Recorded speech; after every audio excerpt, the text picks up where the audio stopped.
जय माता दी दोस्तों। ओम नमः शिवाय। आज हम कार्तिक मास कथा में 7वां अध्याय सुनेंगे। साथ ही अंत में हम पीपल पथवारी माता की भी कथा सुनेंगे, जिनकी कथा को कार्तिक मास में विशेष रूप से सुनना चाहिए। बोलिए भगवान श्री हरि विष्णु की जय।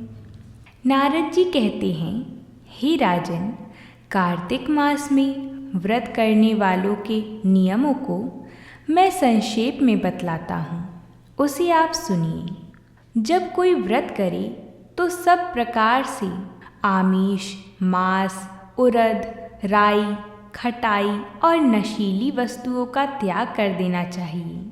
जो मनुष्य व्रत रख रहा है उसको दूसरे का अन्न ग्रहण नहीं करना चाहिए, किसी से द्वेष नहीं करना चाहिए और तीर्थ के अतिरिक्त अन्य कोई यात्रा नहीं करनी चाहिए। देवता, वेद, ब्राह्मण, गाय, व्रती नारी, राजा और गुरुजनों की निंदा भी नहीं करनी चाहिए। व्रती को दाल, तिल, पकवान व दान किया हुआ भोजन ग्रहण नहीं करना चाहिए। किसी की चुगली या निंदा भी नहीं करनी चाहिए। किसी भी जीव का मांस नहीं छूना चाहिए। पान, कत्था, चूना, नींबू, मसूर की दाल, बासी तथा झूठे अन्न का भी प्रयोग नहीं करना चाहिए। गाय, बकरी तथा भैंस के अतिरिक्त अन्य किसी पशु का दूध नहीं पीना चाहिए। कांसे के पात्र में रखा हुआ पंचगव्य, बहुत छोटे घड़े का पानी और केवल अपने लिए ही पका हुआ अन्न प्रयोग नहीं करना चाहिए। कार्तिक मास का व्रत करने वाले मनुष्य को सदैव ब्रह्मचर्य का पालन करना चाहिए। उसे धरती पर सोना चाहिए और दिन के चौथे पहर में केवल एक बार पत्तल में भोजन करना चाहिए।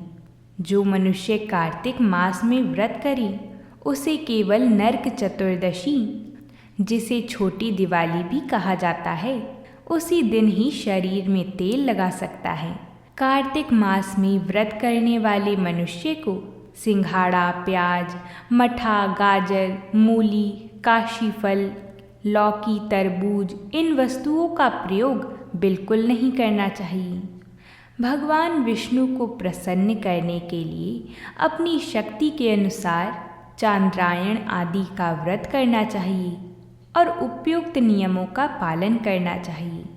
जो मनुष्य कार्तिक मास में व्रत करे उसे प्रतिपदा तिथि को सिंगाड़ा, द्वितीया को कटहल, तृतीया को तरुणी स्त्री, चतुर्थी को मूली, पंचमी को बेल, षष्ठी को तरबूज, सप्तमी को आंवला, अष्टमी को नारियल, नवमी को मूली, दशमी को लौकी और एकादशी को परवल, द्वादशी को बेर, त्रयोदशी को मठा और चतुर्दशी को गाजर तथा पूर्णिमा को शाक का प्रयोग नहीं करना चाहिए।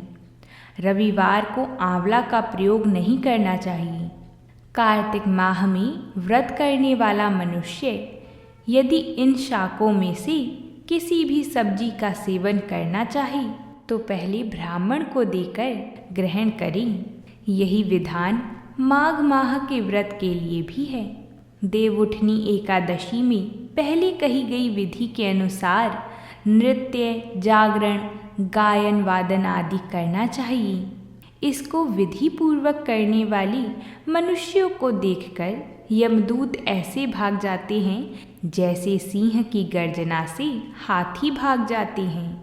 कार्तिक माह का व्रत सभी व्रतों में श्रेष्ठ है।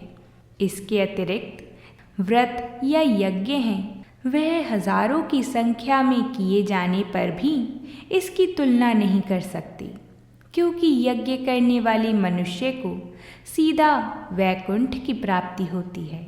जिस प्रकार राजा की रक्षा उसके अंग रक्षक करते हैं, उसी प्रकार कार्तिक माह का व्रत करने वाले की रक्षा भगवान विष्णु की आज्ञा से इंद्रादि देवता करते हैं। व्रती मनुष्य जहाँ कहीं भी रहता है वहीं पर उसकी पूजा होती है, उसका यश फैलता है, उसके निवास स्थान पर भूत पिशाच आदि कोई भी नहीं रह पाते। विधि पूर्वक कार्तिक मास का व्रत करने वाले मनुष्यों के पुण्यों का वर्णन करने में ब्रह्मा जी भी असमर्थ हैं। यह व्रत सभी पापों को नष्ट करने वाला और पुत्र पौत्र प्रदान करने वाला और धन धान्य की वृद्धि करने वाला है। बोलिए भगवान श्री हरि की जय हो। आइए अब हम सभी पीपल पथवारी माता की कथा सुनते हैं। बोलिए पीपल पथवारी माता की जय। अगर आपने यहाँ तक कथा को सुन लिया है तो वीडियो को एक लाइक ज़रूर कर दें। आपके एक लाइक से हमें और कथाएं लाने का प्रोत्साहन मिलता है। और अगर आप हमारे चैनल पर नए आए हैं तो चैनल को सब्सक्राइब करके हमें सहयोग करें। हम आप सभी के लिए ऐसी ही व्रतों से जुड़ी कथाएं लाते रहते हैं। प्राचीन काल में एक गुजरी थी। उसने अपनी बहू से कहा कि तू दूध दही बेचा, तो वह दूध दही बेचने गई। कार्तिक का महीना था। वहाँ पर सब औरतें पीपल सींचने आती थीं, तो वह भी बैठ गई और बाकी औरतों से पूछने लगी कि तुम यह क्या कर रही हो। तो औरतें बोली कि हम तो पीपल की पथवारी सींच रही हैं। तो उसने पूछा इससे क्या होता है। औरतों ने जवाब दिया कि इसके करने से अन्य धन मिलता है, वर्षों का बिछड़ा हुआ पति मिलता है। उस गुजरी ने कहा कि तुम तो पानी सींच रही हो, मैं तो दूध दही से सींचूंगी। उसकी सास रोज कहती कि तू दूध दही बेचकर पैसे लाकर दे। तो उसने कहा जब कार्तिक का महीना पूरा हो जाएगा तब मैं लाकर दूंगी। और कार्तिक का महीना पूरा हो गया। पूनम के दिन गुजरी ने पीपल पथवारी माता के पास धरना लेकर बैठ गई। पीपल ने पूछा कि तू यहाँ क्यों बैठी है। उसने कहा मेरी सास दूध दही के पैसे मांगेगी। तो पीपल ने कहा मेरे पास पैसे नहीं हैं, यह पत्थर डंडे पान पत्ते पड़े हैं, वह ले जा और गुल्लक में रख देना।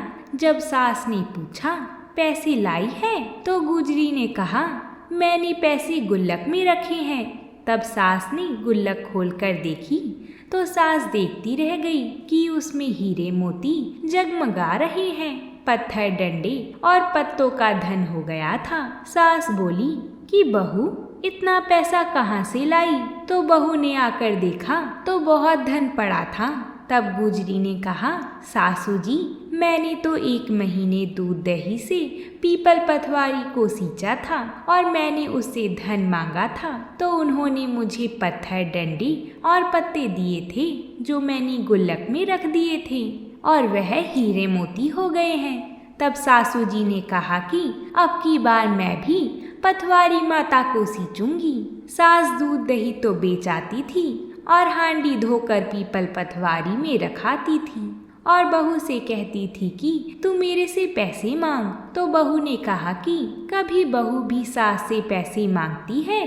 तो सास बोली कि तू मेरे से पैसे मांग। तो बहू ने सास से दूध दही के पैसे मांगे।